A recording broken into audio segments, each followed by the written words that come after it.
majlan habang ayat nanti jinya le babon akajeng ngam julalan lagi hajing long briu ngala kotlat shano pat nang ningan pai eya ngabala ban yara ban snolem dono bapa unsin habanga pai shame da dono briu bapa jing so arta tin kawan la balai ablai kumne how to try an arm and cantan jengis lay yang ala jo ai kum no ngan shem jing jatan ai kum no nang ni ngan la habang adem banduai donut barong ai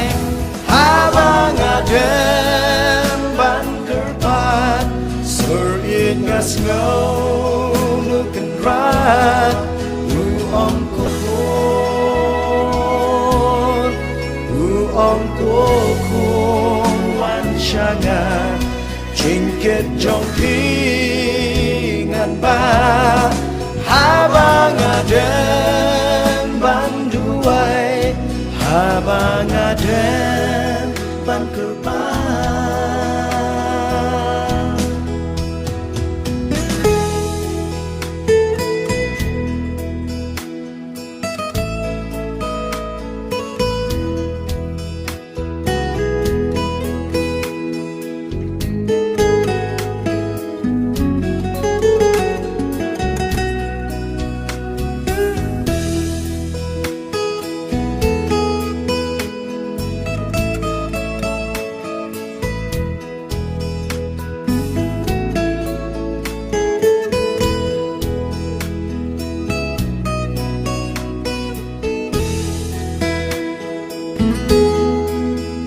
Kumu berkrem ngade banyak Lenti kari no way jing trang ban poi no shala kilo Kibala le chatay Nga i jing let wat la kaslem Kan kot shisin kasli Asalem kut kajakablay Kanong ba ublay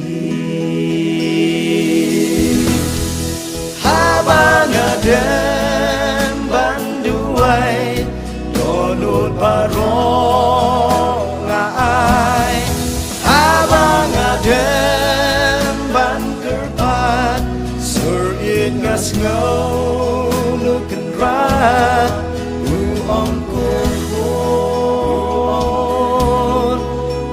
Om ko khôn wan changa Jingket jong pi ngan ba habang adem banduai habang adem